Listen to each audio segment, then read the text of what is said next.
ის რომ მართლმადიდებელ სამყაროში ბევრი ხილული სასწაული ფიქსირდება უკვე დიდი ხანია კამათისაგან არ წარმოადგენს. არაერთი მათგანის ამსახველი კადრების ნახვის შესაძლებლობა თქვენ დროების საშუალებითაც გქონდათ. სისხლმდინარე, მირონმდინარე და ცრემლმდინარე ხატები, ფრესკები და ჯვრები, ანგელოზთა და წმინდანთა გამოცხადებები, ღვთაებრივი მინიშნებები და ღირს მამათა უხსნელი სხეულები. საეკლესიო სწავლების მიხედვით ასეთ ხილულ, ზებუნებრივ და გონებისმიერ აუხსნელ მოვლენებს ღმერთი ადამიანებს რწმენაში განსამტკიცებლად მოუვლენს. და ბედნიერია ის, ვისაც ამ მადლის მიღების ნიჭი აღმოაჩნდება. მართლმადიდებლური სწავლების, თუ შეიძლება ასე ითქვას, ყველაზე დიდი კოლექცია ყოფილ მსახიობს დღეს კი უკვე მომლოცველ რეჟისორსა და ოპერატორს დავით გიორგობიანს ეკუთვნის. სანდრო ბარათელის როლის შემსრულებელმა ფილმ მონანიებაში მონაწილეობის შემდეგ მართალია ერში ყოფნა, მაგრამ ცხოვრების ღრმად რელიგიური გზა ირჩია. მისი კამერის ობიექტივმა საქართველოში, რუსეთსა და საბერძნეთში ღვთის არსებობის დამადასტურებელი უამრავი ფაქტი აღბეჭდა. შეიქმნა 4 თავისი არსით უპრეცედენტო დოკუმენტური ფილმი, რომელსაც მალე ქართველი მაყურებელიც იხილავს. თუმცა სანამ ეს მოხდება ფილმში ასახულ სასწაულებზე, ავტორი ჩვენ ჟურნალისტებს გიორგი ახვლედიანსა და კახა ბერჯანაშვილს დროების მაყურებლებისთვის გაესაუბრა.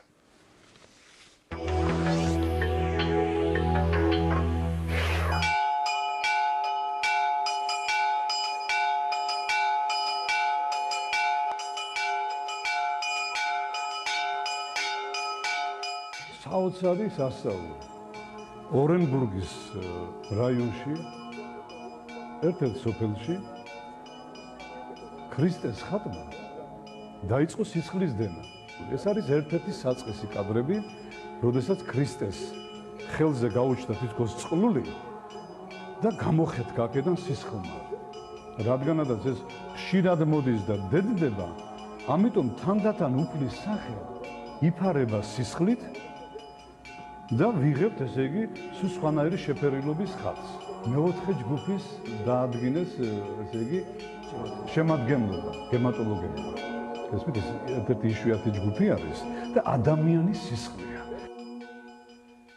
მირონმდინარე და სისხლმდინარე ხატები, ცრემლმდინარე ფრესკები, ანგელოზთა და წმინდანთა გამოცხადებები, ღვთაებრივი მინიშნებები და ღირს მამათა უხსნელი სხეულები. მართლმადიდებლურ სამყაროში ძნელად თუ მოიძებნება ადამიანი, რომელსაც დავით გიორგობიანზე მეტი სასწაული ჰქონდეს ნანახი და მით უმეტეს ფირზე აღბეჭდილი. კამერით ხელში მომლოცველი ცხოვრება ყოფილმა მსახიობმა მონანიებისა და სანდრო ბარათელის როლის შესრულების შემდეგ 20 წლის წინ დაიწყო.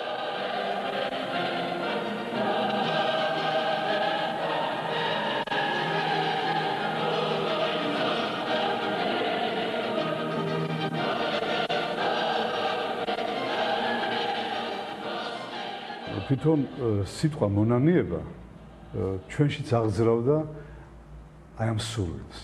და სხვადასხვა ცოტა უხერხულიცა სხვას მოუწოდებდა სინანულზე, არა? თუნდაც ფილმით, თუნდაც ქადაგებით, ან ცხოვრების წესით, მაგრამ შენ თვითონ ღრმად არ იყო გარკვეული ამ საკითხებში. როდესაც დიდი კინოდან წავედი და თეატრიდან დავიწყე მონასტრების მოლოცვა. ვიყავი ათონის წმინდა მთაზე.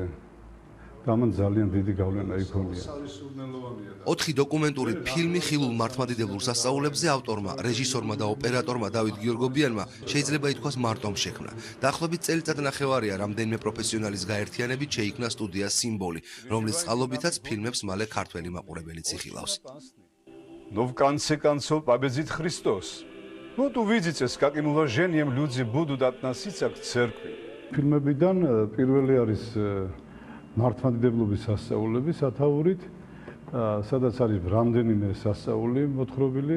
შემდგომი ფილმი წესევე გრძელდება ესეთი სასწაულები, განცხადებული სასწაულები. მესამე ფილმი არის მორწმუნეთა ურწმუნოება, ეს საბერძნეთის, რუსეთის, საქართველოს სიწმინდეებს და სასწაულებს ასახავს. და ათონის წმინდანთა არის აქ და ასევე ფრესკა კუნძულ ანდროზე, რომელიც იცვლის სახეს სხვადასხვა დიდი კატაკლიზმების წინ. მოსკოვთან ახლოს პატარა ქალაქ კლინში მორწმუნე ქალბატონის სახლში ადგილი აქვს ისეთ ზებუნებრივ მოვლენებს, რომელსაც დედამიწაზე ანალოგი არ გააჩნია. ხატებითა და ჯვრებით სავსე ერთ პატარა ოთახში ერთდროულად უამრავი სასწაული ხდება.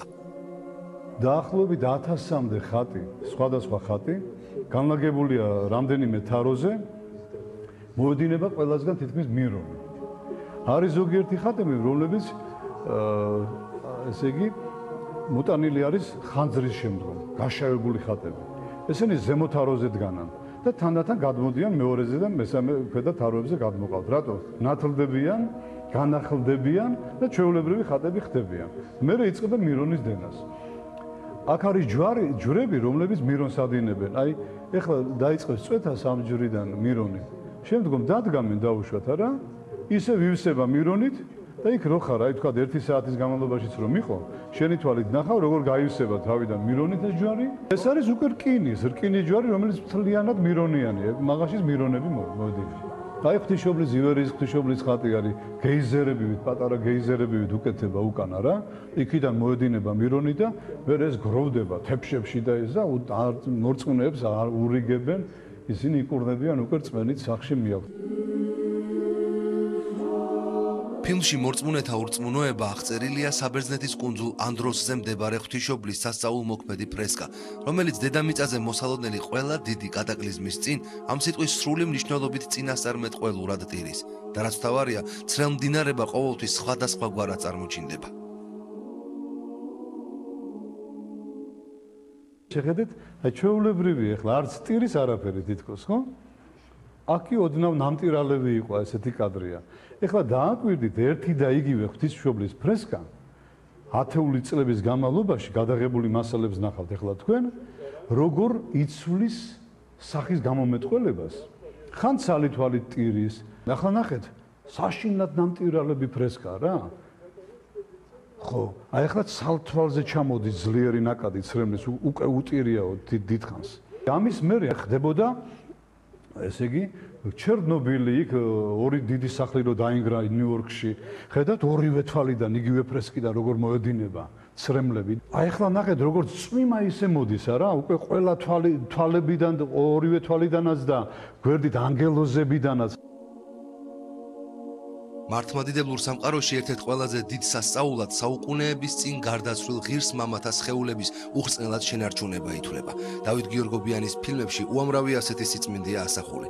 მათ შორის ძალზე საინტერესო ისტორიით 500 წლის წინ აღსრულებული წმინდანის ალექსანდრე სვირელის ამბავი გამოირჩევა.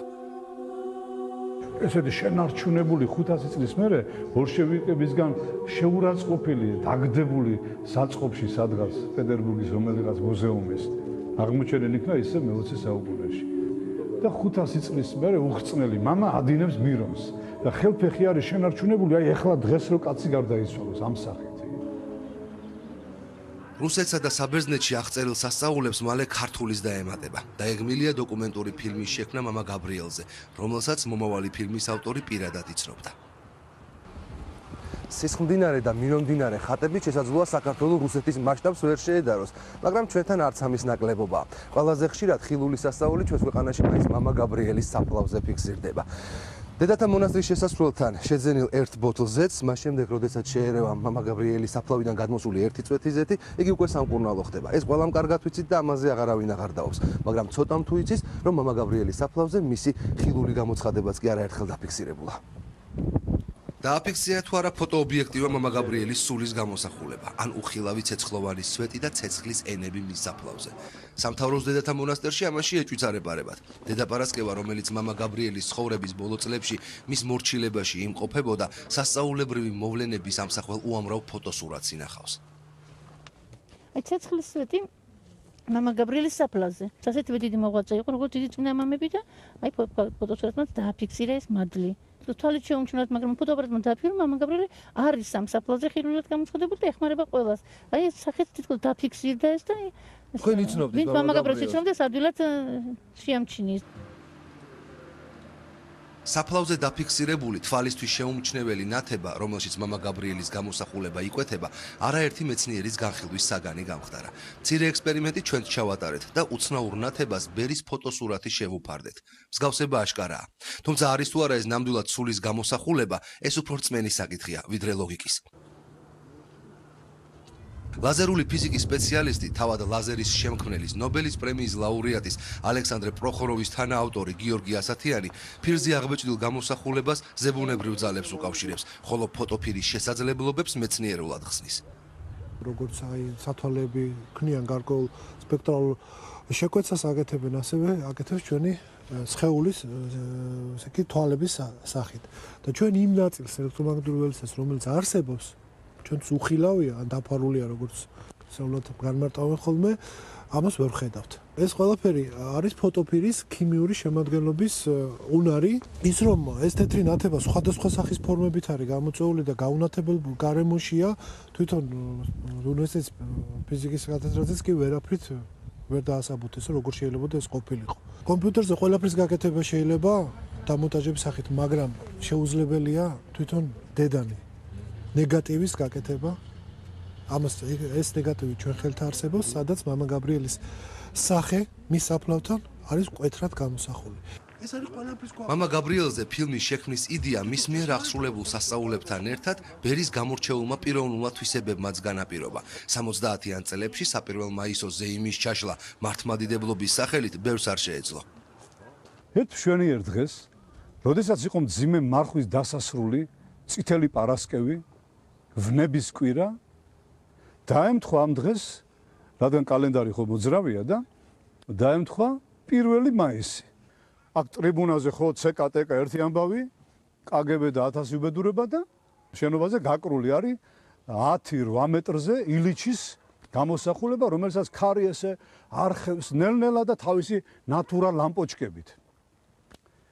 გამოვიდა მამა გაბრიელი, შეუნთო ეს სანთელი, აქედან მისცა თურმე ეს ნავთი და აბრიალდა ეშენი ილიჩი. რო აბრიალდა ილიჩი, ამ ნატურებმა ხო დაიწყეს გასკდომა. და რამდენი ბაბახ დაიძახეს, იმდენი დიდება შენ და ღმერთო შეჩერდა პარადი თურმე. ნეტარ არიან, ვისაც არ უნახავს და სწამს მაცხოვრის მიერ ნაქადაგებამ სიბრძნეს ყველა მორწმუნე იზიარებს. მაგრამ როგორც ჩანს, ადამიანებში ურწმუნო თომას სინდრომი მაინც ძალზე ძლიერია. ამიტომაც რწმენაში განსამტკიცებლად კაცთა მოდგმას ხშირად ხილული სასწაული სჭირდება. ზებუნებრივი ამოუხსნელი მოვლენა, რომელიც სულიერი სამყაროს არსებობაში კიდევ ერთხელ დაგვარწმუნებს. და რადგან ღმერთს ადამიანი, მიუხედავად მისი უამრავი ნაკლოვანებებისა, მაინც ყველაზე მეტად უყვარს, ხილულ სასწაულებს მას ყოველდღიურად მოულენს. თავარია კაცთა მოდგმა მათი დანახვისა და შეგრძნების უნარი არ დაკარგოს. ხილული სასწაულების სიმრავლით იერუსალიმს ბადალი არხავს. საუკუნეთა განმავლობაში წმინდა მიწა ანდამატივით იზიდავდა ქრისტიან მორწმუნეებს. იყო დრო, როცა თავისი პოზიციებით ქართველ